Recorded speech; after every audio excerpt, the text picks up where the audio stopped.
This term in Pulse, we're looking at the theme under pressure and how we respond to different situations. Today we're going to focus on the story of Joseph, not the Technicolor Dreamcoat one, but the one who was engaged to be married to Mary when she found out she was pregnant with Jesus.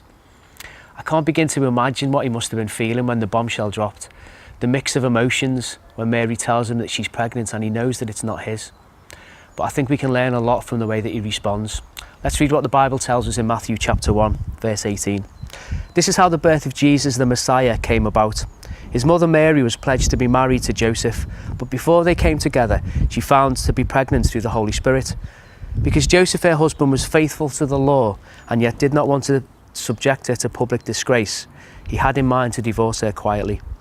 After he considered this, an angel of the Lord appeared to him in a dream.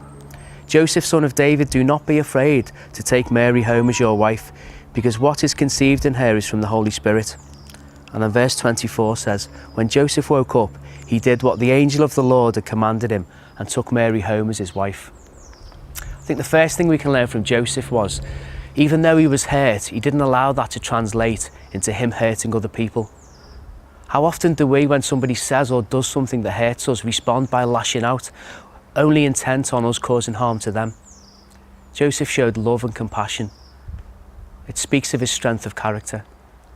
The second thing we learn is that when God stepped in, Joseph decided to live by faith. He obeyed what God asked him to do. Again, under pressure from all the people around him, of course she's pregnant by the Holy Spirit, Joseph, don't be an idiot, don't be taken in. He showed love and compassion. Even though he couldn't see the end of the story, he trusted that God would bring some good from it.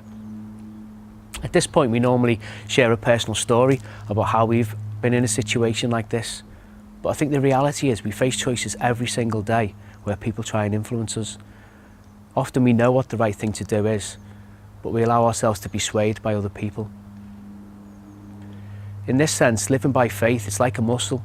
The more we exercise it, the stronger it grows.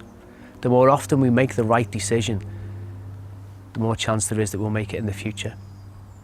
So what can we learn from Joseph? Stand up for yourself, be someone with love and integrity and honesty, and people will respect us for it.